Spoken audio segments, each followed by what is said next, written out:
Buenas tardes a quienes están aquí en sala y a quienes nos acompañan a través de las pantallas. Quisiera, a nombre de la Facultad de Derecho de la Universidad Adolfo Ibáñez, darles la bienvenida a este seminario y contarles que este seminario es un reflejo de tres cosas. La primera es que este seminario se enmarca en un ciclo que tiene que ver con el quinto año de la facultad, que es un quinto año único a nivel nacional que busca dos objetivos. El primero es profundizar aquellos aspectos del pregrado que no se alcanzan a ver. Para quienes trabajan de alguna manera ligados a la academia, sabrán que todas y todos los profesores creen que su línea es la más importante y debiera tener la máxima extensión, y ello no es posible.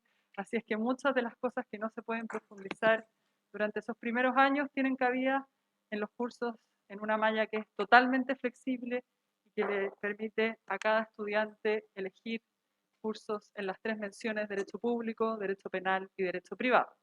Pero además el quinto año es una manera de aproximarse a cursos de especialización y de abordar aquellos intereses que son de frontera.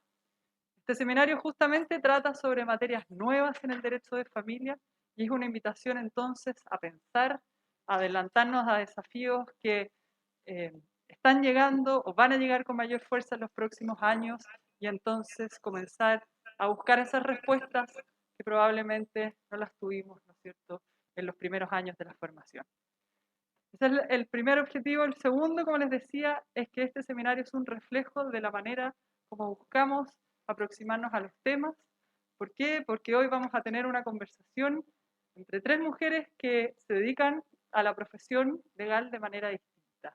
Una que lo hace, por supuesto, desde la academia, y aquí aprovecho a agradecer a la profesora Verónica Undurraga, quien dirige la mención de Derecho Público, pero también ella va a conversar, Verónica, con alguien que ejerce la profesión, ¿no es cierto?, desde la litigación, desde el ejercicio de la profesión, desde la profesión, por supuesto desde la litigación, como decía, pero también desde la mirada de una jueza.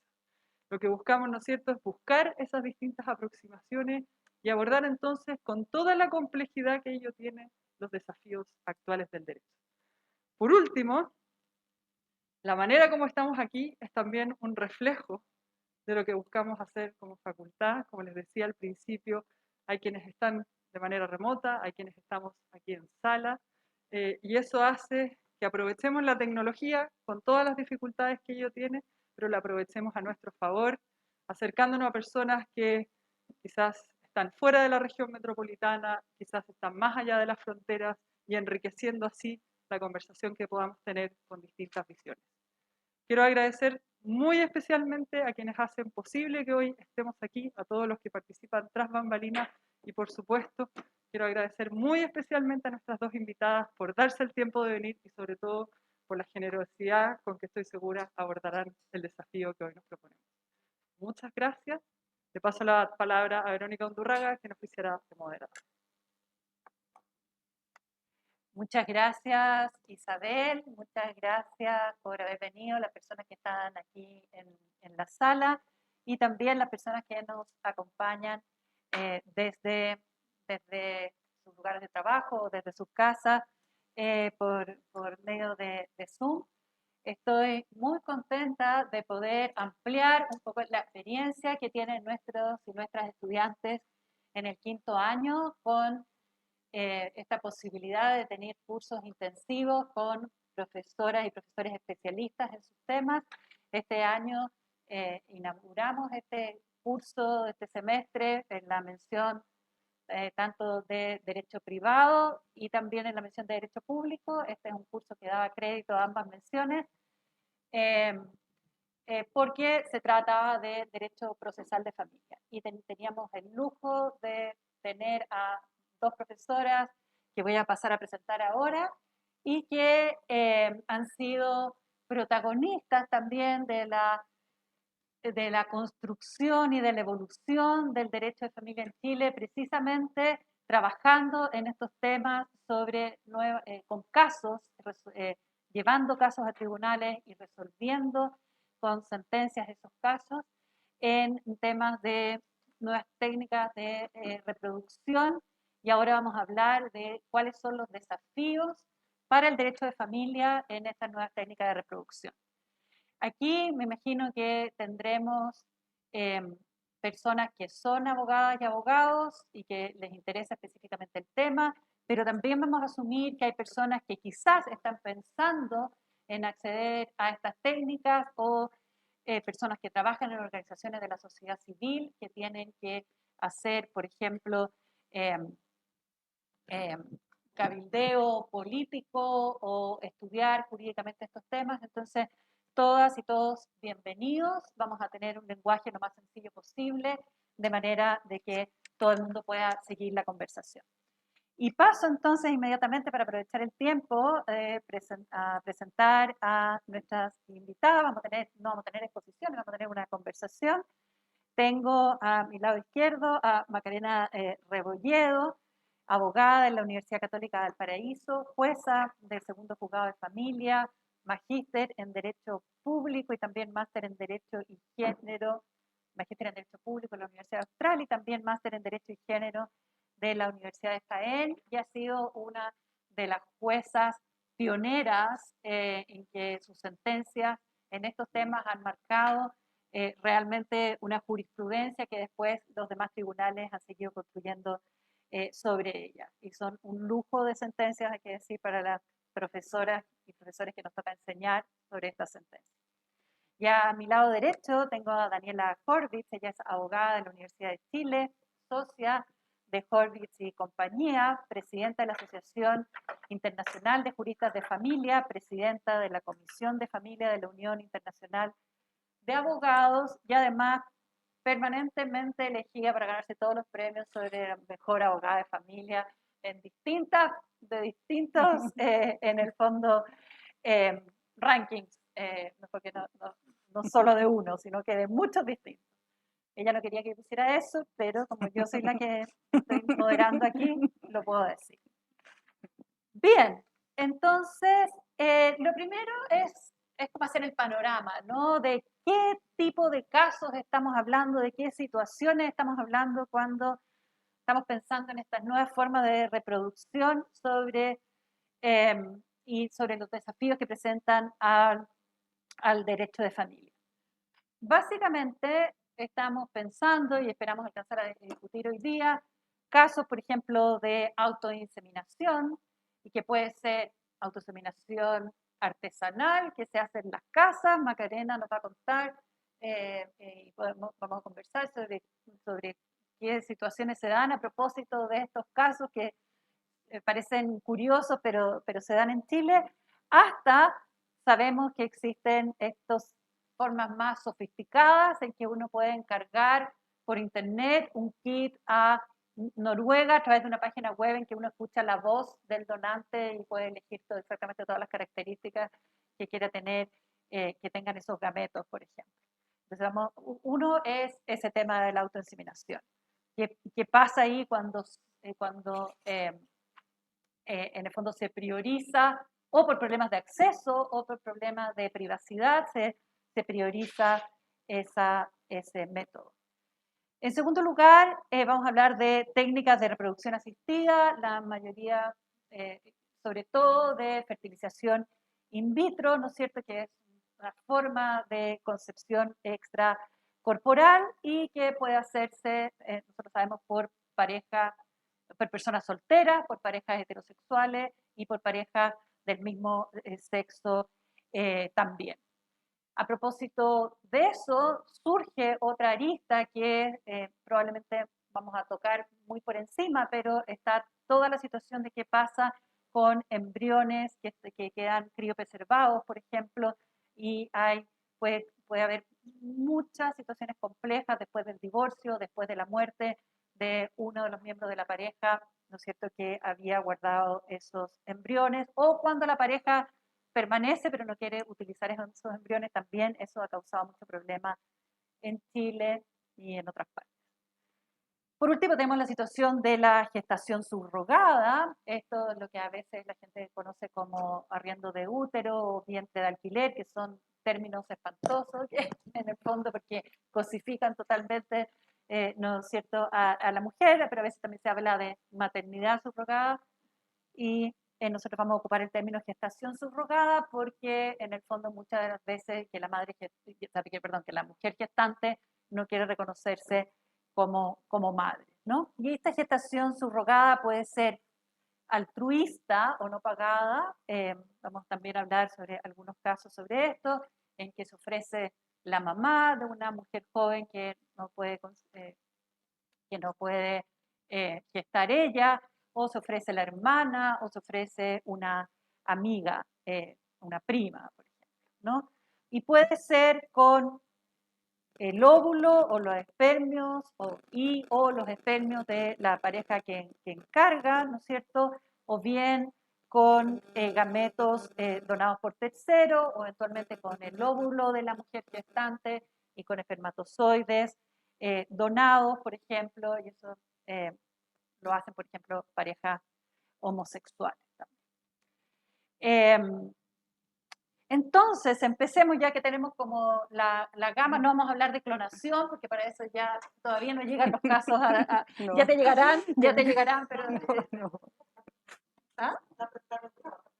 No, está prohibido, tienes toda la razón. Sí, Es de lo por poco, eso nos salvamos. sí, es de lo poco que está, es de lo poco, poquísimo, que está regulado en este término. Exactamente, la clonación está prohibida, pero aunque esté prohibida puede suceder. No, Eso también, o sea, ¿cierto? Sí. Y terminan llegando a los tribunales.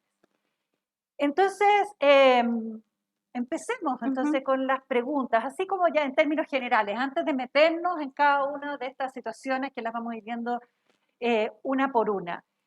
¿Cuáles son, de alguna manera, los derechos que hay en juego? ¿Cuáles son los problemas que se presentan? Empezamos contigo, Macarena. Gracias. Y gracias por la invitación. Gracias, Verónica, y gracias a la universidad. Bueno, el primer gran problema es que no hay ley. Eso es como... Y cada vez, como ahora señalaban, claro, en esto está regulado, está regulado que no está permitida la clonación, pero yo no podría asegurar que un día llegue al tribunal y me digan, este niño nació por clonación y ya está aquí, así como tiene que resolver, y no podría ni devolver el caso hacia atrás ni nada. Entonces, pero en este caso, de las técnicas en lo que estamos viendo, no hay ley, hay un artículo 182 que se refiere más bien como a una situación en que ya ocurrió, ¿ah? En que señala que el padre o la madre que se someten a las técnicas de reproducción asistida son el padre y la madre de ese hijo y no se podrá impugnar ni reclamar la filiación. Pero precisamente la filiación es uno de los grandes problemas que acarrea las técnicas de reproducción asistida, y es precisamente saber de quién es hijo o de quién es hija ese niño o niña que nació o va a nacer o ese embrión en el futuro, porque no todos los casos son del hombre y la mujer que se someten a la técnica de reproducción asistida y está como todo ordenado, sino que hay muchas otras situaciones que no quedan reguladas y por lo tanto el primer gran problema es determinar la filiación. Esto se nos cruza también con el tema de la voluntad, que es todo un tema, de todos los intervinientes en este proceso, ¿cierto? La pareja, si es que es una pareja, si es que es una persona sola, si hay un derecho de las personas que no son pareja también a procrear, a armar familia, porque también está todo el concepto de familia. Tienen derechos los otros, el donante, la mujer que gestó por la amiga o que gestó, ¿tiene algún derecho en esto? Nada de eso está regulado, nada. Así que son como los derechos como básicos que nos aparecen como en un comienzo frente a este problema. También está el tema del derecho a saber, de toda persona, de conocer sus orígenes, que está reconocido en la Convención de los Derechos del Niño y es un tema que se debe discutir. En el caso del donante, y ahí se cruza con todo el tema de la voluntad procreacional, en que entendemos que este donante no tenía una voluntad de ejercer como padre, pero al mismo tiempo está el derecho de este hijo o hija de conocer sus orígenes. Digo que es un tema en discusión, no estoy señalando que debe necesariamente apoyarse esa situación, pero digo que es un tema en discusión. El derecho a conocer los orígenes no implica un cambio de la filiación, necesariamente. O sea, no es decir como vamos a abrir esto y por lo tanto este donante va a pasar a ser el padre. No, es el derecho a conocer, pero también nosotros podemos limitar hasta qué punto llega ese vínculo.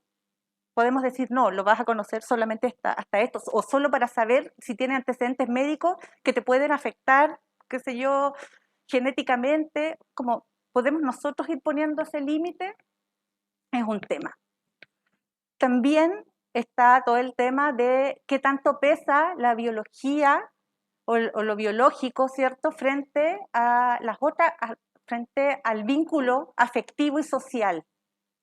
¿Qué es más importante? Uno a veces como que cree que en la legislación lo que pesa más es lo biológico y no necesariamente es así. Está la posesión notoria del Estado civil, me refiero que hay otras figuras que priorizan otras formas de vínculo que pueden y que en definitiva forman familia. La misma adopción es una forma de filiación que prioriza el vínculo por sobre lo biológico. Entonces no es algo de lo que uno debería asustarse a estas alturas de decir, ay, pero lo más importante es como quién te llevó, quién te gestó, No necesariamente. Depende de cada caso. Por otro lado, también se nos juntan los problemas de la fecundación in vitro, cuando hay transferencia embrionaria, porque podrían darse también derechos, por ejemplo, en el caso que esta madre que fuera a gestar o la persona gestante se arrepintiera o no quisiera. Entonces, tenemos por un lado el derecho o la autonomía reproductiva de la mujer o de la pareja que decidió versus la autonomía negativa de la mujer que ya no desea, ¿cierto? Que se arrepiente, que no quiere, que no desea. Y por otro lado, como un tercer punto es la supervivencia de los embriones, también ahí, ¿cierto? Entonces, esta falta de regulación, lo han señalado también algunos profesores, en Chile podría llevar a que, por ejemplo, dependiendo el criterio de quien les toque juzgar, decidir que a la mujer se le debe obligar, por ejemplo, a llevar a término este embarazo del que se había arrepentido, ¿cierto? Tratando de priorizar esta vida del embrión. Pero por otro lado hay como posiciones intermedias, que ahí está todo el tema de la criopreservación y poder tomar como decisiones intermedias que no impliquen de alguna manera violenta, el exigir un embarazo o forzar un embarazo. Y por otro lado, también está el derecho de quienes antes iniciaron todo y tienen sus embriones. En Chile se realizan muchas de estas intervenciones y de estos procedimientos. Yo veía que entre 1990 y 2016 habían 11.600 nacimientos. O sea que ya eran nacimientos ya. No hay regulación y por otro lado se ha mantenido esta falta de regulación. Al parecer hay una cierta conveniencia también para quienes realizan estos procedimientos porque está menos regulado y por lo tanto los pueden realizar, ¿cierto?, más libremente. Hay algunos protocolos que tienen y que siguen, principalmente las instituciones privadas que se dedican y que forman parte de la Red Latinoamericana de Reproducción Asistida. Ellos tienen un protocolo. Entonces, me da la impresión que un poco les acomoda. ¿cierto? Tienen este protocolo que obedece a sus razones médicas y éticas dentro de su disciplina sin mayores limitaciones. Entonces, de ese punto de vista, uno podría pensar que al poder realizarlas libremente hay mayor acceso a que cualquiera se los pueda realizar, pero no hay acceso para que la gente se lo realice.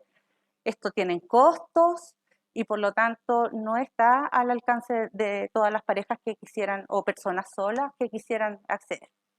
Y por último, señalo así como los últimos puntos que también pueden ser como conflictivos, está todo el tema de los embriones que sobran, o sea, toda la discusión ética y jurídica de la aplicación de estas técnicas y obviamente todo el tema de la maternidad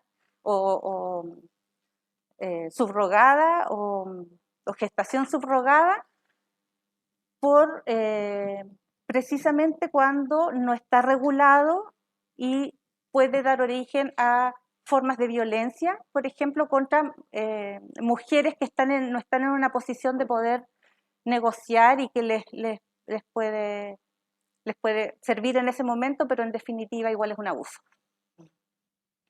Bien, o sea, la cantidad de temas que tenemos naturalmente no los vamos a alcanzar a ver hoy día, pero le queríamos preguntar a propósito de esto mismo a Daniela, un poco, bueno, ¿cuál es tu visión? ¿Cómo lo ves tú como del ejercicio de la profesión? A todo esto, una cosita, para las personas que no trabajan con el derecho, los jueces, aunque les llegue un caso en que no hay ley para resolverlo, están obligados y obligadas a resolver igual el caso. Entonces Macarena no puede decir hoy no hay ley, no lo resuelvo. Me va a llegar un caso de clonación. Así que le va a llegar el caso me va a llegar el caso de clonación. Dale, Daniela. Al menos va a poder derivarlo ante el Ministerio Público. Algo ya sabemos de lo que se va a poder hacer. Bueno, lo primero, obviamente, darte las gracias por esta invitación, particularmente porque siempre que me invitan con Macarena Rebolledo me siento muy disminuida, siento que es un honor, pero claro, eso y me pone muy nerviosa, como ustedes verán. Traigo así como que voy a dar examen de grado. Me acabo de dar cuenta que hay una miembro de mi oficina aquí en el público, así que va a haber el lado B, no voy a gritar, no voy a escandalear como en la oficina. Bueno, obviamente todos los puntos que ha levantado Macarena son precisos, pero claro, desde la perspectiva como más litigiosa, desde la mente más del abogado litigante, qué es lo que uno se plantea, ¿no? Uno dice, bueno, ¿qué es lo que tiene? ¿Qué es lo que tiene para resolver este problema? Y tiene, como dijo Macarena, un artículo, el 182, que viene seguido además del artículo 183, me estoy refiriendo al Código Civil, que dice, bueno, madre la del parto, ¿no? La que da luz. Pero este 182, además, no quiero decir que es pobre, pero sin lugar a dudas es absolutamente insuficiente. Porque incluso en aquellos casos que uno podría decir que no son estrambóticos, ¿no? Estamos frente a técnicas de reproducción asistida, pero esta norma lo que apuntaba originalmente, y por una cuestión histórica también, era a cómo resolver el problema de la presunción de la filiación, ¿no?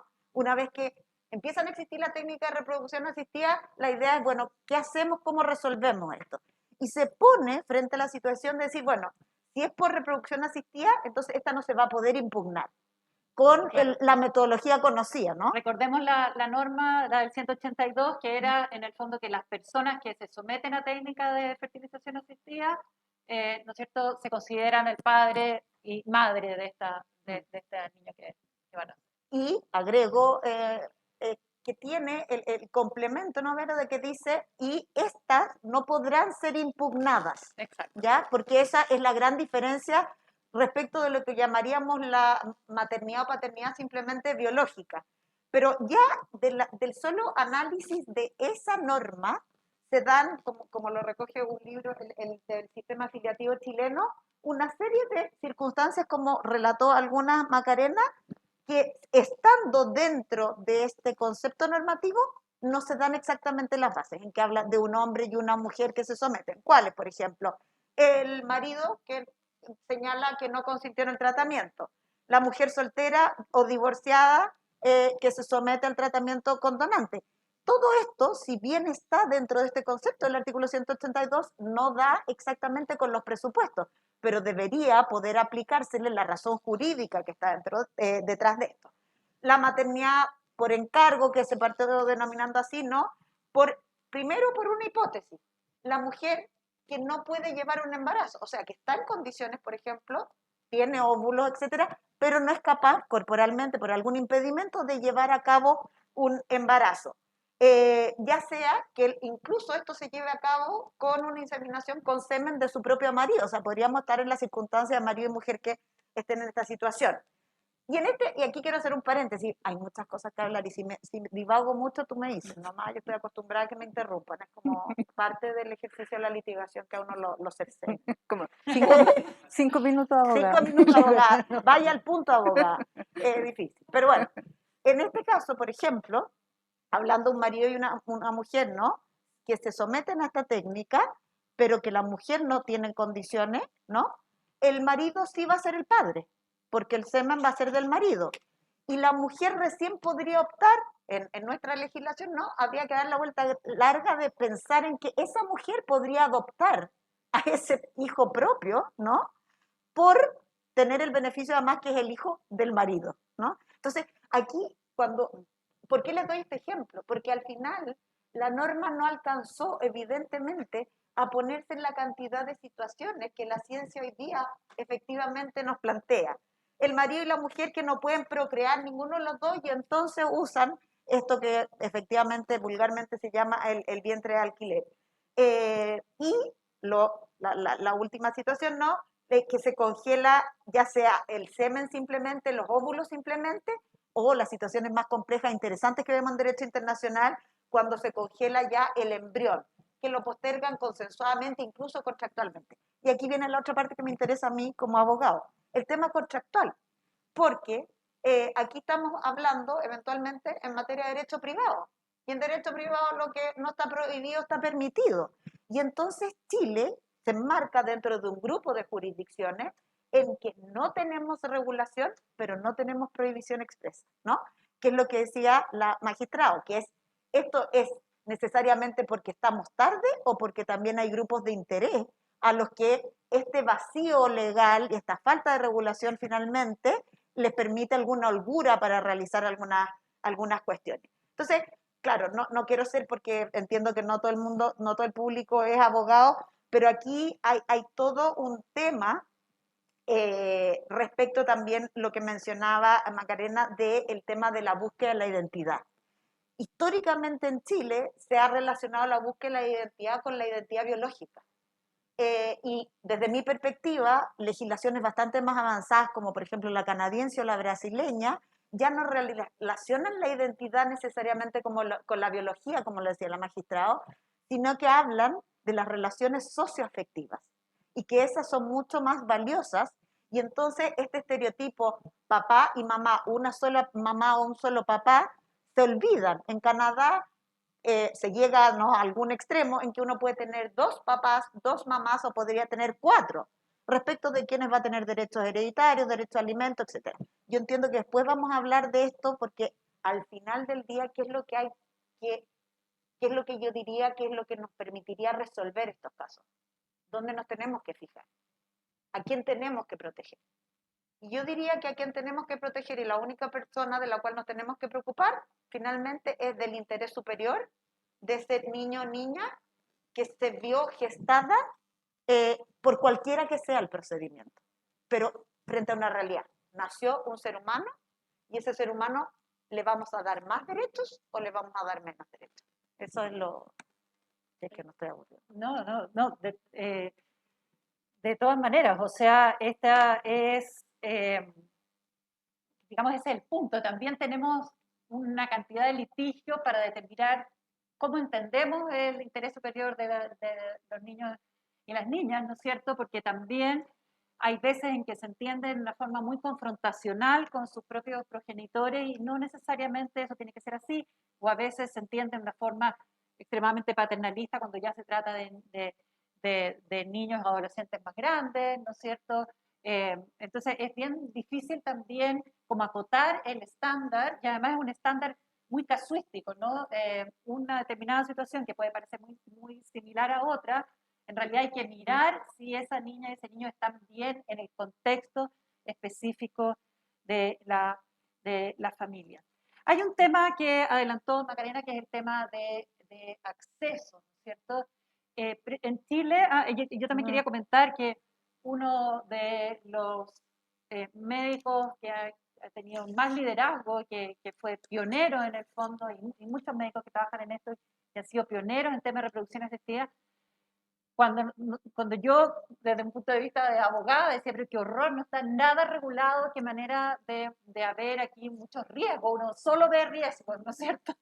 Me decía, mira, va a haber mucho más riesgo si en este momento en Chile lo regula el Congreso, porque dictan tan malas leyes, entienden tan poco, que por lo menos en Chile él consideraba que precisamente estos protocolos de esta organización eran mucho más serios y tentaban con estándares, pues, digamos, internacionales. Entonces decía, ese protocolo va a ser más sensato que cualquier ley que saliera del Congreso. Lo que es digamos, eventualmente puede ser cierto, yo no niego que pueda haber, por supuesto, intereses ahí, intereses involucrados que puedan influir en ese juicio, pero por otro lado también nosotros tenemos que aspirar, ¿no es cierto?, a que nuestra legislación responda a los problemas que existen y que esto no sea solo autorregulación, ¿no es cierto? Porque además eventualmente puede haber clínicas o centros de salud que no se sometan o que no cumplan con los protocolos, ¿no?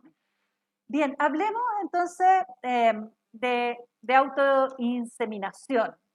Hay un caso, por ejemplo, y aquí esto tiene que ver con acceso, ¿no? Un caso en Chile, ¿no? De una pareja lesbiana que decide que quiere tener un hijo y, por supuesto, no tienen dinero para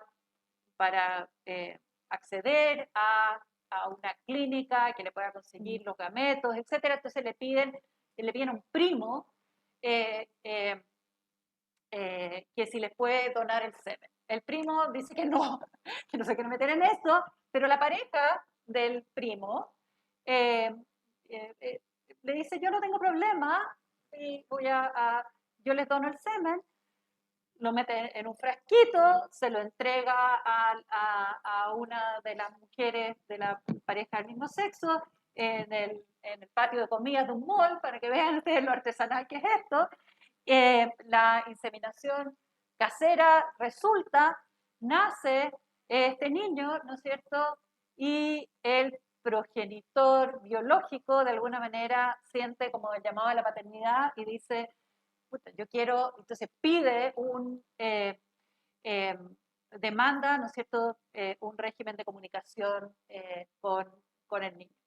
Con lo cual la pareja de mamás se siente ultra invadida y dijo, nosotros habíamos acordado contigo verbalmente que tú ibas a ser una especie de donante anónimo, que no ibas a tener ninguna relación con nuestro hijo y por lo tanto ella hacer una demanda reconvencional impugnando la paternidad de él, ¿no es cierto? Y en el fondo basando su demanda reconvencional en el artículo 182, diciendo que ellas son la pareja que se sometió a las técnicas de, en el fondo, a una técnica de reproducción asistida o a esta autoinseminación. Entonces, ¿cómo ves tú este caso, Macarena y Daniela? ¿Qué pasa en nuestras jurisdicciones? ¿Cómo se regula esto? Bueno, este caso no me tocó a mí. Me hubiera encantado que me tocara, tengo que decirlo. No me tocó, es de otro tribunal, actualmente está en apelación, pero lo encuentro muy interesante porque se junta con todo el tema del acceso en general, acceso a la justicia, acceso, ¿cierto? Son dos mujeres migrantes sin los medios para poder acceder a todas las otras posibilidades que tienen otras parejas que están con mejores condiciones económicas, entonces hacen una técnica de reproducción no asistida, autoasistida, ¿cierto? Y ellas hablan del donante anónimo, no es anónimo, o sea, lo conocen, pero en toda la causa se habla, qué sé yo, Juan Pérez, donante anónimo, porque es como, uno dice, pero es que todo es como un poco absurdo, ¿cierto? Porque de anónimo nada, lo conocieron, se le pidió y todo, y él, ahí está un punto también, él sí. fue, y él decidió ir a reconocer a este hijo después de meses, cuando supo que había nacido, y él va a reconocer, y punto, lo puede reconocer, como lo puede reconocer cualquier hombre, ¿cierto? En que no se le pide ninguna exigencia. Puede ser un hombre violento que no paga alimentos, etcétera. Y eso lo voy a hablar un ratito después cuando me refiero al caso Atilio, cómo las mujeres tienen que probar, o la comaternidad, que son las supermadres, que soy tan buena madre, que siempre estoy ahí, que etcétera. Pero si fuera un hombre, en el sentido que que no hay ninguna exigencia, puede ser un desconocido. En este caso era un conocido, pero también han habido casos de desconocidos. No sé si se acuerdan del caso En el norte, ¿no? del que estacionaba el auto, ese, ¿cierto? sí, Le eso estacionaba el está- auto a la chica que llegaba con su guagua, y él encontró que le dio tanta pena esta mujer con este niño, que fue y lo reconoció, reconoció a la guagua. Y ella tuvo que hacer todo un procedimiento para poder sacar a este padre que le había parecido así como de buena gente. Es un trámite en el registro civil, en el fondo. El de él es un trámite en el registro Claro, civil. y que las madres no se enteran, Ni se enteran, después, en el claro. fondo. Después Deshacer eso es de una complejidad Claro, relevante, digamos. claro, porque precisamente es de los casos en que no se puede impugnar si es que tú no reclamas a su vez de otro. O sea, ya está bien, él no es, pero porque es este otro. Entonces, la pone en una situación en que ella no eligió. De hecho, ella sacó el certificado y ni siquiera sabía quién era la persona que aparecía ahí como padre. Después se enteró que era justo el que le ayudaba a estacionar el auto. Entonces, en esta causa de estas madres lesbianas, migrantes, o sea, varias además categorías sospechosas del punto de vista del derecho, que son situaciones en que hay que poner una alerta cuando aparecen. Entonces acá se daba todo esto. Y ellas hicieron la inscripción como normalmente hacen las parejas de mujeres en este caso, que ponen los apellidos de ella, aunque legalmente solamente una es la madre. Él fue, reconoció, y él demanda visitas, régimen comunicacional. Él demanda, y así llega la causa al tribunal. Y el tribunal le da visitas. Lo primero que hace es darle un régimen comunicacional. Este era un niño pequeño, y le da 2 meses, alcanzaron a darlo.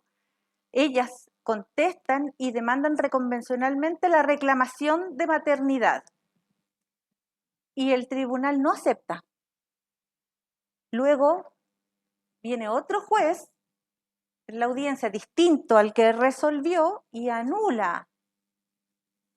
Y o sea, le da curso a la demanda reconvencional y suspende el régimen comunicacional.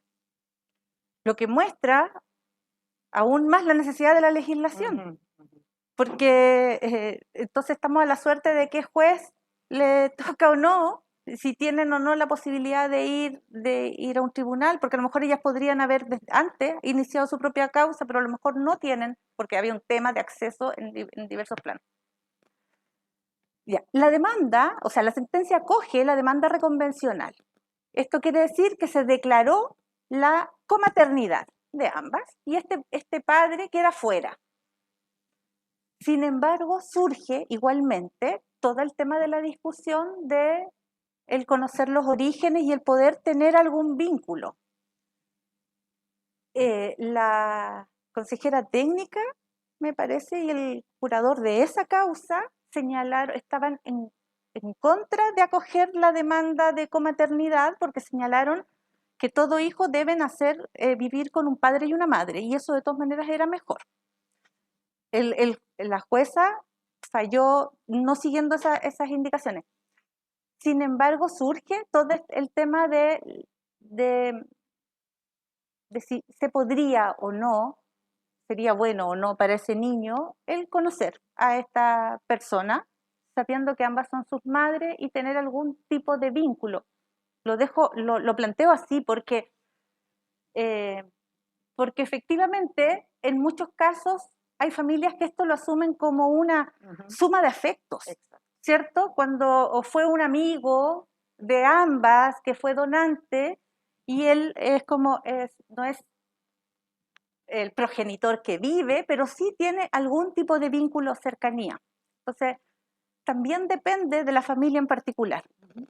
En Argentina fue reconocida la triple filiación hace un par de años, ¿se acuerda? Sí. Pero porque la niña tenía un vínculo afectivo con su padrastro y con su padre biológico. Y cuando la entrevistó la jueza, ella dijo, yo no quiero elegir entre ninguno de los dos. Entonces lo que hizo la jueza es decir, no elijas, y no tienes por qué elegir. Estos dos son tus padres, está tu madre y tienes estos dos padres. Y ahí tenemos una triple filiación.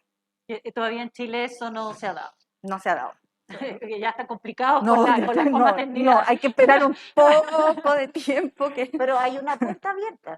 Se ha ido abriendo a poco cuando se habla el tercero significativo, Claro. concepto que antes no teníamos y que va en esta senda, que yo creo que es la correcta, justamente de ir poniendo la socioafectividad quizás en un mejor o un mayor plano que la verdad biológica. Y el tercero significativo no tiene por qué haber tenido una relación, digamos, de sexual o qué sé yo, afectiva, no, porque puede ser un abuelo, un primo, un tío. Puede ser, pero en realidad muchas veces en la mayoría de las, o sea, de las jurisdicciones internacionales estos terceros Eso te iba a preguntar, significativos ¿cómo se regula? tienen mucho que ver con los padrastros y madrastras, que son unos nombres Sí, espantosos, pero ojalá que los cuentos de hadas cambien, ¿no? Y les pongan otros nombres.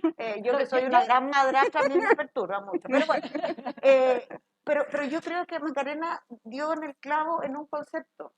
¿Por qué estamos por restar si podríamos sumar?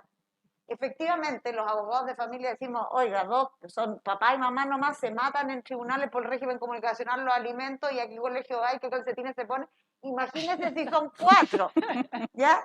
Pero desde la perspectiva de ese niño, efectivamente, en este caso del vasito, uno podría pensar, ¿por qué no se podría resolver sumando afectos y derechos? Porque finalmente, ¿qué es lo que pasa cuando un niño o una niña tiene derechos filiativos? Lo que tiene son derechos a el artículo 122 del Código Civil, a los padres le deben la mayor realización emocional y material posible, ¿no? Tienen derecho de alimento, tienen derecho a ser cuidados de manera preferente, tienen derecho a un régimen de comunicación con el progenitor con el cual no conviven, tienen derechos sucesorios. Entonces, uno acá realmente tiene que tratar de sacar un poco aquellos conceptos quizás morales que están muy arraigados e ir nuevamente, como lo digo, a esta base que dice relación cuáles son los verdaderos principios que tenemos que priorizar al momento de resolver estas cuestiones, que como bien lo dijo Macarena también, ya están aquí. O sea, estos son hechos que hay que resolver porque suceden todos los días, ¿no? Y hay países que lo tienen hiperregulado, ¿no? Ya estamos hablando también de esto de las relaciones socioafectivas, no solamente las técnicas de reproducción asistida, lo tienen muy regulado, y otros que directamente, al contrario de Chile, por ejemplo, lo tienen prohibido. Han tomado la opción de vamos a cortar esta posibilidad extensísima de los millones de casos que se podrían plantear y lo vamos a prohibir. Ahora, cuando tú dices... Verónica, el tema de que, bueno, este médico que te plantea, mira, si el Congreso lo regula, seguramente va a quedar peor. Claro, uno lo comprende, particularmente cuando ve las leyes que saca el Congreso, sobre todo en los últimos años, ¿no? Pero como abogado también yo te digo, ¿cuándo se necesita la norma? No se necesita en la armonía, ¿no? Se necesita en el conflicto, ¿ya? En la vulneración y también en lo que tú preguntabas respecto del acceso, ¿no? Aquí, perdonen que de la lata, pero la Dinka Benítez, que escribió un libro sobre filiación y mujeres lesbianas, voy a hacer una propaganda así, porque para los que están interesados en el tema realmente es súper interesante, pero dice, ¿no?, que el derecho internacional de los derechos humanos reconoce el derecho de toda persona a gozar de los beneficios del progreso científico y de su aplicación en el artículo 15 del Pacto de Derechos Económicos, Sociales, Económicos y Culturales, lo cual justifica la utilización de técnicas de reproducción asistida por parte de todas las personas que requieran acceder a técnicas de reproducción asistida independiente de su orientación sexual. y yo agregaría independiente de su capacidad económica, ¿no? Porque ahí tenemos el otro tema. ¿Por qué llegamos al caso denominado del vasito? Porque seguramente, como dice Macarena, si ellas hubiesen podido, habrían ido a la clínica IBIS, que no es la famosa, no sé si eso lo puedo decir, pero bueno, y habrían hecho un tratamiento que les hubiese permitido obviar al primo o al marido o a la pareja del primo. Pero entonces, ¿cómo vamos? No solo nos tenemos que hacer caso de cómo lo resolvemos, sino que qué hacemos también con el derecho al acceso a estas técnicas de reproducción. Entonces, si ya vamos a hacer una regulación, también nos vamos a tener que hacer cargo de este tema de salud pública, finalmente, ¿no? Para que personas que les interese, el sistema público financia algunas técnicas, pero son sobre todo de las más sencillas, ¿no es cierto?, las más baratas. Hay muy poco financiamiento y para un grupo digamos, tienen ciertos cupos, ¿no es cierto?, y ciertos criterios de prioridad. Y entiendo que dentro de la prioridad está que sean parejas estables, heterosexuales, entiendo, ¿no? Por cierto, y que Sí. tengan impedimento Y físico. que tengan impedimento físico también. Entonces ahí entonces, también hay un tema de acceso. Además, las técnicas muy caras no están cubriendo. Hablemos de reproducción asistida, porque yo quiero que Macarena nos cuente un poco del caso Atilio y de otros casos parecidos a eso. Si quieres, aprovechando el tiempo para alcanzarlo, cuentas tú. O sea, el caso yo creo que lo conocen. Lo que, No, yo creo que no asumamos que lo conocen.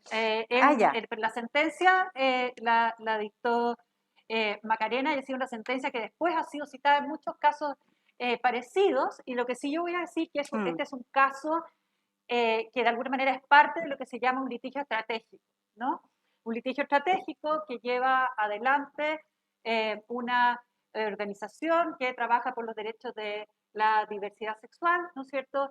Y que tiene y que de acuerdo, por supuesto, con la pareja, esa pareja generosamente, de alguna manera, decide exponerse públicamente con su caso y llegan con este caso a tribunales. Claro. Dale, Maca. Esto es una pareja de mujeres que tienen entre ellas un acuerdo de unión civil y mediante una técnica de reproducción asistida y mediante un donante, una de ellas se embaraza y gesta y nace un hijo, el que es inscrito legalmente solamente con la madre que lo parió y es inscrito con ambos apellidos de ambas, sin embargo el apellido de la otra madre es solamente un dato, digamos, para los efectos sociales y familiares, sin embargo legalmente no. Y ellas presentan una demanda en que la madre biológica y legal demanda a su pareja de comaternidad, o sea, le reclama su maternidad. De tal manera que lo que piden es que el niño, que se llama Tilio, esté inscrito en su certificado de nacimiento y su inscripción de nacimiento como hijo de ambas, en igualdad, que ambas sean sus madres. Ese es el caso, así llega al tribunal una demanda de comaternidad, la primera que llegaba a primera instancia, porque se habían utilizado otras vías, vía recurso de protección, contra el registro civil porque no se había negado a inscribir, etcétera. Existían otras vías, pero era la primera vez que llegaba a primera instancia. No sé, las expectativas que tenían ellos en ese momento, quizás estaban preparando la vía para seguir luego a la Corte Interamericana, no lo sé. Fue esas cosas que pasan, que llegó, designamos un curador ad litem, en este caso para el niño, es decir, un abogado especial para él y que representara sus intereses. Esto porque por la edad del niño no podía ser oído, pero la opinión consultiva refería a la forma de oír a los niños, consagra la posibilidad que pueda ser oído a través de un curador ad litem, que en este caso fue fundamental porque vio el contexto del niño. Lo fue a visitar, fue a su casa, que es la manera en que el niño puede de alguna manera llegar al tribunal, ¿cierto? Y contar a través del curador cuál era su vida. Establecimos algunos hechos que se dieron por probados, que no eran discutidos, pero que se acreditaron, y es que eran dos mujeres con un acuerdo de unión civil, que ambas habían participado en el proceso de reproducción asistida, ambas habían decidido, había una voluntad procreacional de ambas, las dos habían decidido ser madres en conjunto, las dos habían participado en todo momento, que había nacido el hijo, que legalmente era hijo de uno, que ambas criaban y educaban y que ambas eran reconocidas familiarmente como las madres de. Estos eran los hechos que se probaron. Entonces, ya con todos estos hechos, cuando tuve que hacer la sentencia, mi pregunta es, ¿esta suma, esto que estoy señalando ahora, es una familia? ¿Eso es una familia? Y de hecho, cuando empecé a escribir un poco el fallo, puse las preguntas y después las dejé en el fallo. En el que la haya visto, dice, ¿es esto una familia?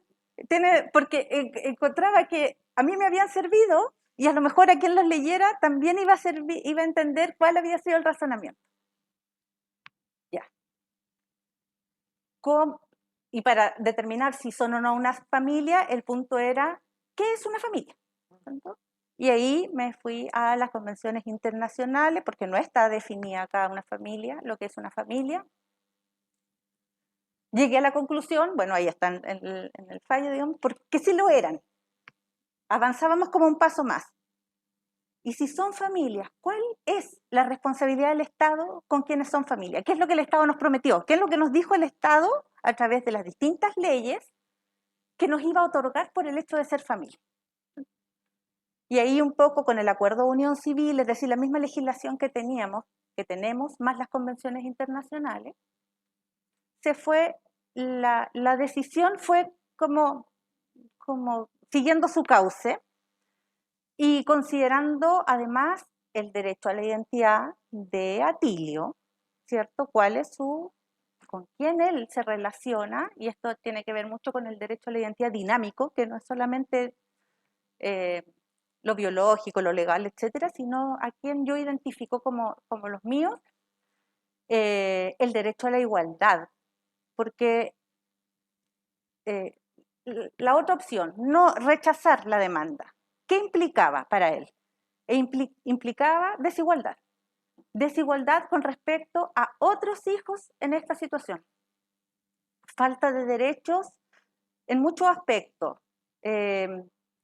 Su madre a la que se le reclamaba, no tendría derechos de cuidado personal, en el evento en que ellas se separaran, por ejemplo, o que falleciera la otra madre, no tendría derechos de cuidado personal, de régimen comunicacional, no tendría derecho a decidir sobre su salud, no tendría derecho, el niño no tendría beneficios como la obligación de la madre de mantenerlo, o la herencia, o lo que pudiera él recibir de sus propios abuelos, y de toda esa familia extendida que también estuvo presente en la causa y en las audiencias. Entonces, no se podía tomar una decisión que implicara desigualdad. Y además estaba la desigualdad de esta madre, porque como decía antes, a propósito del caso del que cuidaba el auto, que fue a reconocer, ella tuvo que probar en el juicio que era la mejor madre, que su hijo la amaba, que ella había estado ahí desde el día 1, etc. Si ella hubiera sido hombre, no tenía que probar nada. Ella iba al registro civil e inscribía, y podía no verlo nunca más, y podía no pagar nunca pensión alimenticia, y podía no quererlo, y podía no haber deseado que naciera. Pero acá se exige voluntad, acreditar la voluntad procreacional, y tuvo que demostrar que era además la mejor madre que el niño podía tener. Lo que también dejaba en evidencia una desigualdad que afecta a muchos otros niños. Y aquí se requiere una legislación. Esas sentencias resuelven los casos concretos que se han ido. Ya en el tribunal en que yo estoy, ayer se dictó la tercera sentencias, todas por distintas juezas, y en Chile hay muchas más, pero hay mucha gente que queda fuera de esto, o que si está pensando tener un hijo, dos mujeres dicen, bueno, y después vamos a tener que hacer todo eso y de buscar el abogado, y bueno, hay abogados que lo están haciendo gratis porque es un tema todavía que es novedoso, pero en definitiva no hay acceso a no hay acceso con respecto a esto, ya deberían tenerlo, son familias. Así que, Daniela, y además esta era una pareja que tenía un acuerdo de unión civil en Chile, pero también sucede que hay matrimonios de personas del mismo sexo, Daniela, eh, en que llegan a Chile. Por ejemplo, hay un caso, ¿no?, más o menos reciente, en que una mujer española con una mujer chilena se casan en España. Una de ellas coincide a través de esta técnica, ¿no es cierto?, llegan a Chile a vivir, y el matrimonio, aunque por regla general el matrimonio celebrado en el extranjero se reconoce en Chile, tiene que ser, para que se reconozca, tiene que ser un matrimonio entre un hombre y una mujer, y si es que es entre personas del mismo sexo, solo se le reconoce como un acuerdo de unión civil, y entonces pasa exactamente lo mismo que esto. ¿Cómo ves tú esta situación? ¿Cuáles son las aristas internacionales? A ver, voy a entrar después un poco dentro de lo que puedo en ese caso particular, pero efectivamente el ejemplo que ha dado Atilio, que además a propósito de esa sentencia se ha permitido ir construyendo justamente la argumentación jurídica que da lugar a este tipo de resolución, ¿no? Y es un poco justamente el raciocinio al cual ha hecho alusión la magistrada, que es, y diría que solo agregaría, ¿no?, que nuestra legislación le da un gran estándar al principio de doble filiación, ¿no? Prefiere por sobre cualquier otra circunstancia que un niño tenga doble filiación, pero aquí hace el distingo. Si son dos hombres o son dos mujeres, mejor que tenga una sola filiación.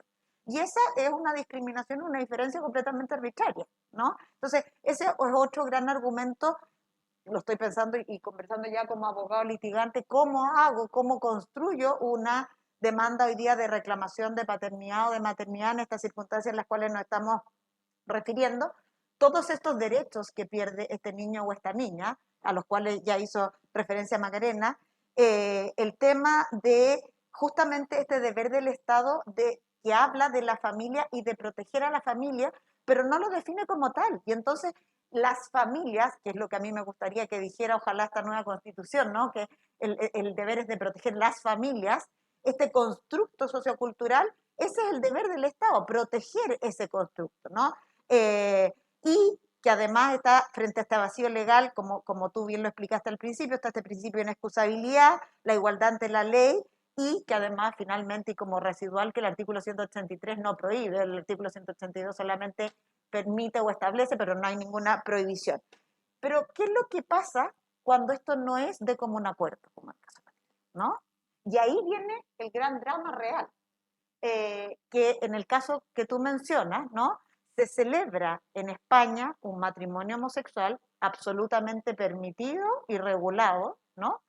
Se celebra un contrato de reproducción asistida también perfectamente regulado y permitido. Se inscribe a este niño, ¿no?, a nombre de sus dos madres, también todo perfectamente regulado. No hay que probar que había voluntad de hacer familia, ni de procrear, ni nada, porque incluso es tanto que pagan el tratamiento por partes iguales, ¿no? Nace, es inscrita este niño a nombre de estas dos madres, ¿no? En Chile habían celebrado también acuerdo de unión civil, pero frente a la ruptura, la madre que da a luz le niega todo derecho en Chile a relacionarse ni figurar como madre. Y entonces ahí, frente a esa situación, ya no está el consorcio de voluntades, y lo que se señala es tan penoso y tan simple como no ha acreditado la afiliación si no está en el registro, no está en el certificado de nacimiento. No es, y esto no estoy exagerando, dice, no es nadie. Esta persona no es nadie para este, ¿no? Entonces, cuando digo nos falta la normativa, es precisamente para resolver eso. En la práctica, ¿cómo un poco lo han resuelto los tribunales de familia?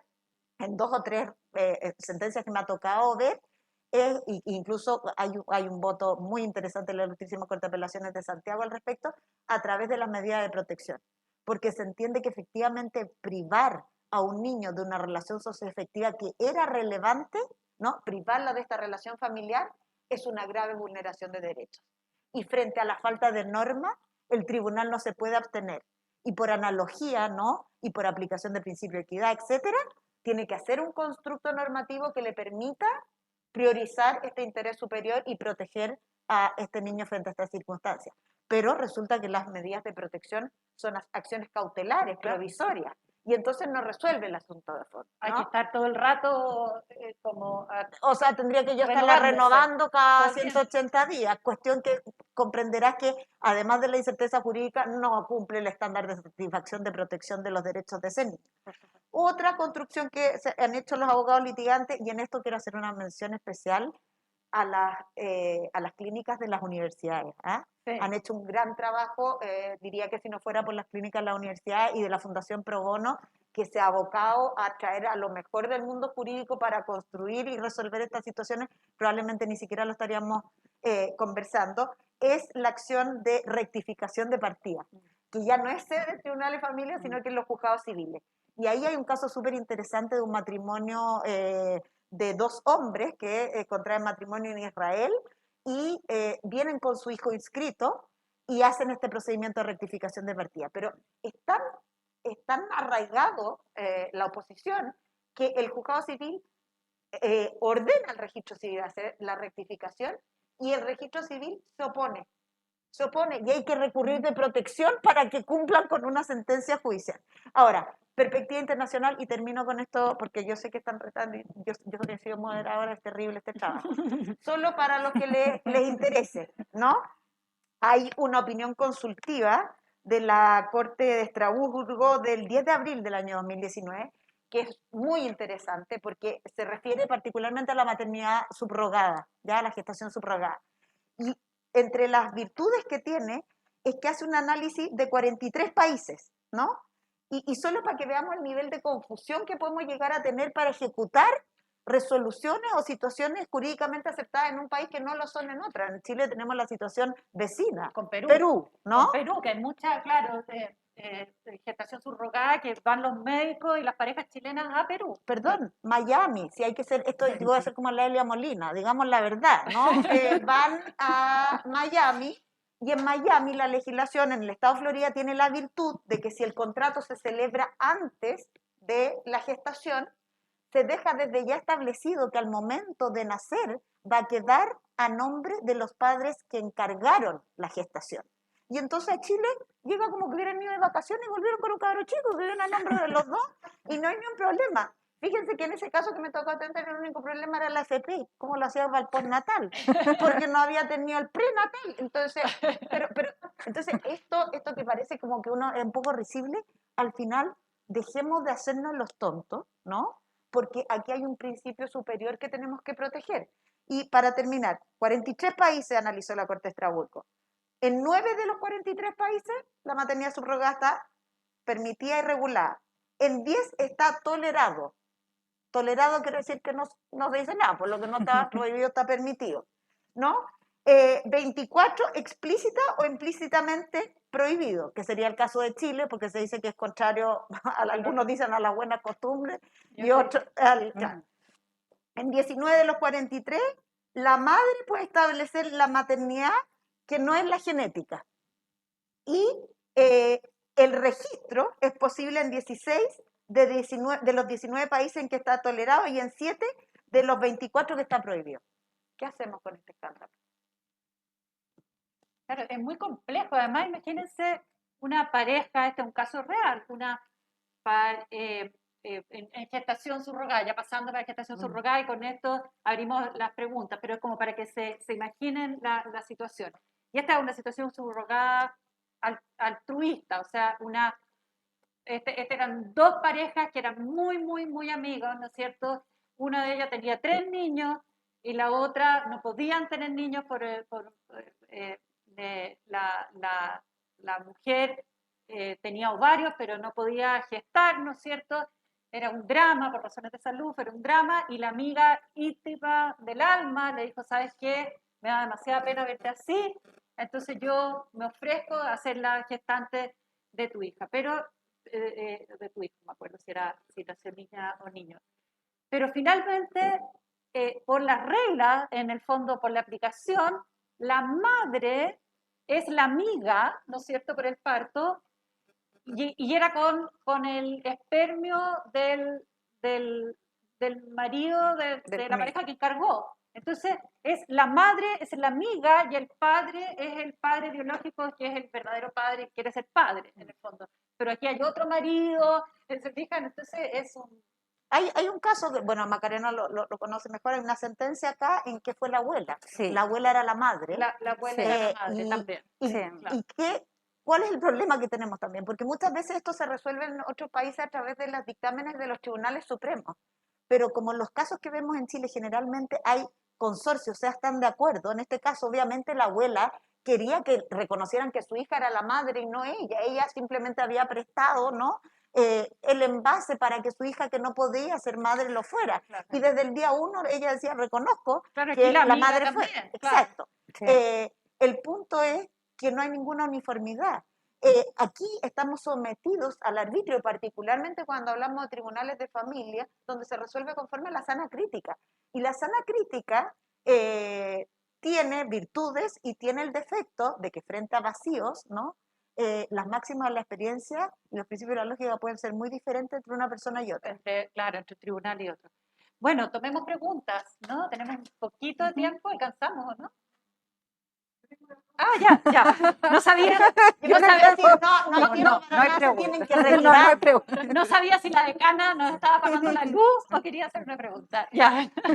No, tengo una pregunta. Muchas gracias, muy interesante y además muy interesante poder aproximarse a los desafíos a través de casos, ¿no es cierto? Y no solo sobre la teoría. Y la pregunta, sobre todo, respecto de las nuevas formas de reproducción en lo que tiene que ver con la ciencia y lo que tocaron un poco al principio, y es, todos mencionaron la necesidad de nueva regulación. Sin embargo, sabemos que la ciencia avanza más rápido que el derecho. Y es imposible que una regulación que el Congreso dicte hoy día, por buena que sea, pueda no quedar superada en probablemente cada vez más rápido, ¿no es cierto? 2, 3 años más por nuevas técnicas de reproducción. Entonces, ¿cuáles creen ustedes que deberían ser, de dictarse una regulación sobre formas de reproducción, aquellos elementos como base que permitieran dar lineamiento y no quedar rápidamente fuera de vigencia por el avance científico? Gran pregunta. Ya, Daniela. Cualquier cosa, esa es la gracia, ¿no? Que una abogada litigar. Lo primero, Decana, es que no es solo que la ley queda obsoleta. El proyecto que hay sobre maternidad subrogada en Chile, un proyecto de ley del año 2017. O sea, ya ni siquiera no alcanza el proyecto a llegar a ser ley y claramente está obsoleto. De hecho, este todavía no es ley. Sin embargo, rescato, porque no quiero ser tan crítica, rescato de este proyecto de ley en la discusión, ¿no? Y yo creo que en la discusión respecto de la necesidad, porque hay que regularlo, está un poquito la solución.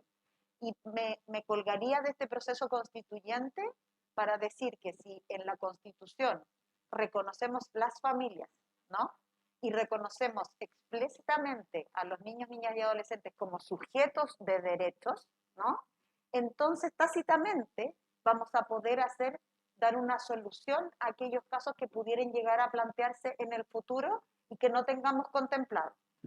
No podemos llegar a imaginarnos todo, pero al menos cuando establecemos claramente cuál es el principio rector y en una pugna eventual de derechos, como se da, por ejemplo, entre el derecho a la privacidad y el derecho a la identidad, que se da muchas veces en Argentina, tienen una norma curiosísima que les parecerá, ¿no?, que cuando una mujer da luz y no dice quién es el padre, el Ministerio Público, que allá no es el persecutor penal, sino que es como sería acá el defensor de ausente, una cosa así, ¿no? Tiene derecho a indagar respecto de quién es el padre para proteger el derecho a la identidad de ese niño, ¿no? Entonces, chuta, ¿y qué pasa con la privacidad de esa mujer? Pero hay una pugna, y es verdad también. Reconozcamos que hay una pugna de derecho. Entonces, siempre van a existir estas pugnas, y yo creo que la única solución para que la norma pueda resolver, o los tribunales puedan resolver sin que exista la norma precisa, es que, digamos, enfrentados dos normativas, yo siempre voy a preferir, ¿no?, que se prefieran los intereses de los hijos y de los niños en general. Pero yo no legislo nada, pues. Gracias, Daniel. ¿Alguien más tiene preguntas? ¿Puede ser en el Zoom también? Puede ser por el chat o pueden pedir la palabra, ¿no? ¿No? Hay objeto, yo tengo una pregunta mientras aquí hay uno. ¿Cómo evitar la mercantilización de los vientres? Dice Natalia Ocampo. Sí, esa es una pregunta que yo tenía y se me había quedado un poco en el tintero por el apuro, pero claro, otro de los temas, y que Macarena lo planteó, no sé si lo quieres retomar, Macarena, es el riesgo, porque los casos están, ¿no es cierto? Y sabemos que aunque se prohíban, la gente se va a ir cambiando de jurisdicción, como se está cambiando ahora, y la gente va a Perú, ¿no es cierto? O a Miami, sí. Cuando pueden, no sé.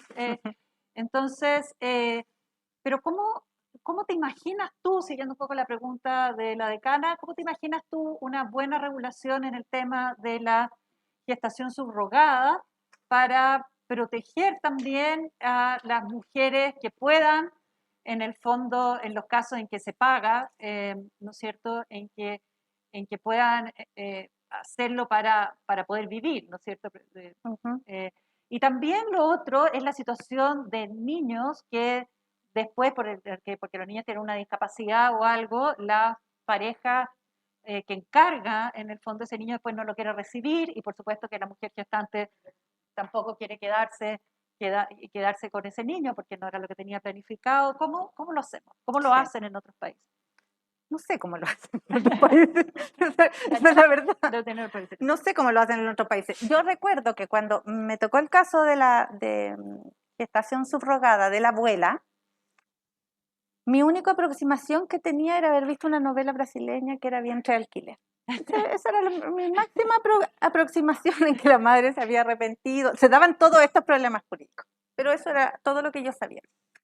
Cuando leí la demanda, dije, oh, quieren hacer esto. Y entré a la sala de audiencia. Oh, quieren hacer esto, ¿no? Quieren, entraron las dos niñitas. No quieren, ya lo hicieron. Y era como que todo iba pasando. Y lo que me quedó claro es que yo no tenía que legislar, que iba a depender, que podía quedar atrapada con esta sentencia en cualquier otra cosa que pudiera decir en el futuro, que es algo que nosotros pensamos, ¿cierto? Porque, por un lado, y vuelvo a este tema, era una gestación subrogada altruista, era la madre, era la abuela quien había parido a sus nietas. De hecho, se hizo examen de ADN. Yo no sabía cómo iba a salir ese examen. De hecho, pensé que iba a salir como hijos de la abuela, hijas de la abuela. Y no, salió 0% con respecto a la abuela y 100%, o sea, como fui aprendiendo en eso. Pero me centré mucho en el tema de que era altruista precisamente porque es un gran tema el que sea pagado. El que sea pagado y el que pueda haber un aprovechamiento. De hecho, hay gente y hay posiciones feministas que están absolutamente en contra de que exista este pago, porque habría un aprovechamiento de la situación de vulnerabilidad en que pudiera estar algunas mujeres para eso. Ahora, ¿cómo lo han solucionado? No tengo idea, por eso yo estoy como reforzando en dónde estamos, que es como atrincherada en mi espacio, que hasta ahora solo han sido maternidades subrogadas altruistas. Hay una sentencia solamente que fue en el caso de Perú. ¿Se acuerdan que esta pareja que salió en las noticias? Porque fue a Perú y ellos volvieron y lograron salir de allá y llegaron a un tribunal acá y acá se reconoció. Esa sentencia ni siquiera está porque fue dictada en audio. No conozco los fundamentos de esa sentencia, que sería una situación distinta porque ahí habría habido un pago. Pero no sé cómo se ha regulado, sé que en algunas partes han puesto como límites, como el dinero exacto como para sobrevivir en ese tiempo y que reemplaza a una remuneración que pudiera tener casi como un prenatal extendido, pero no sé más cómo se ha regulado. A lo mejor Daniela sabe. Por eso traigo esto, para contarles, tienen tiempo, ¿verdad? No, en mi conocimiento hay básicamente 3 sistemas, ¿no? Lo que llaman la gestación subrogada altruista, o que me gustó mucho hoy día preguntando en AICUDEFA, la Asociación Internacional de Juristas de Familia, la situación del proyecto cubano, ¿no? El nuevo proyecto Código Civil cubano que habla sobre la gestación solidaria, ¿no? Entonces, me gustó mucho el concepto, porque los altruismos lo pone a uno en una situación como muy potente, ¿no? Solidario me parece un poco más humano. Esta situación está una cosa que es como la mezcla, porque es lo que mencionaba la magistrada, de que está permitido un estipendio, claro, pero que diga relación única y exclusivamente con llevar a cabo este proceso de embarazo, que es un poco lo que la normativa mexicana, por ejemplo. Claro. Y después nos saltamos ya al sistema capitalista absoluto, que es el caso del Estado de California, que es hay grandes negocios, son unos consorcios tremendos, esto está muy regulado, se rige evidentemente y naturalmente para ellos por el derecho contractual privado, y me acuerdo que hace como 7 años yo estaba en una conferencia y expone un colega de California, ¿no? Y habla todas las bondades de esta situación y que rechaza que el pagar por esto cuando es una cuestión que es satisfacer básicamente la necesidad de una pareja o de un individuo que tiene ganas de ser padre, este derecho a formar familia, etcétera, ¿por qué no podría remunerarse, digamos? Pero le pregunta, bueno, ¿y qué pasa en situaciones dramáticas, no? Y él dice, mira, en toda mi carrera he tenido una sola situación dramática en que durante la gestación el matrimonio que lo había encargado se divorció y ninguno de los dos quería tener al hijo y la madre de alquiler tampoco, porque allá sí es el concepto es absoluto, tampoco lo quería. Y entonces el auditorio quedó todo espantado y él dice, bueno, afortunadamente en esa situación justo yo tenía otros clientes que como que venían entrando y ellos quisieron tener, como ahorrarse los 9 meses, digamos, y tener... Claro, y uno se agarra la cabeza y dice, bueno, pero nuevamente, esto sí está pasando. ¿Y a dónde vamos a poner las? Pero esas son, internacionalmente, esas son las alternativas en materia de pago o no pago. Algunos países, y termino con esto, imponen también que haya un vínculo sanguíneo entre quien gesta y quien encarga, ¿no? Entonces, hasta el 4º grado consanguinidad, entonces pueden ser hermanas, tías, abuelas, no puede ser cualquier persona, porque ahí se sustentan, que también es interesante, en que eso permite el concepto de familia. Interesante.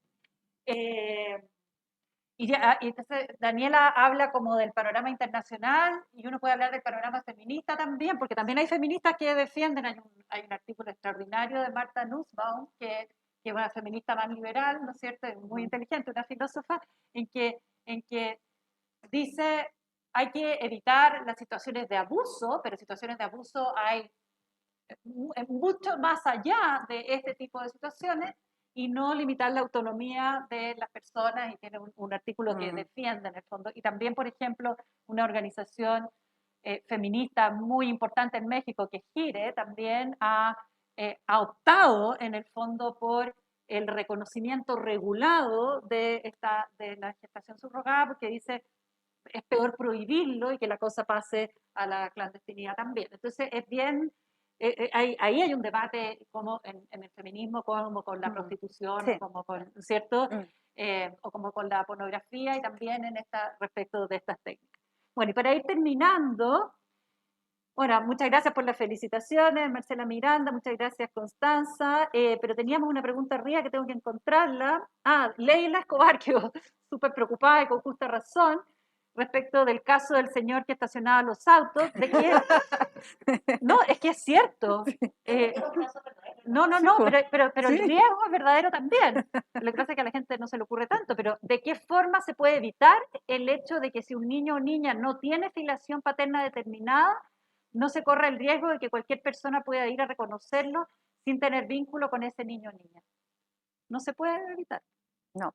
De hecho, yo tuve un caso, parece que tú lo viste, de una mujer migrante que dejaba a su hijo para que ella pudiera trabajar, Ah, sí, claro. ¿cierto? Encargado en una familia que se lo cuidaba por el día. Bueno, ya un día llegó y el dueño de casa había reconocido al niño, no se lo devolvieron más y pasaron 1 año y medio en una causa de cuidado personal en el tribunal, porque además este padre, ella era migrante, había tenido un embarazo en adolescente, pocas redes, y este padre era un señor que vivía con su familia, muy bien establecido, entonces todo tenía como mejores habilidades, a pesar de que él no tenía ningún vínculo con el niño y había decidido él Claro, reconocerlo por él su cuenta. decidió que la madre no estaba preparada, digamos, Sí, para cuidar y sí. que ellos sí.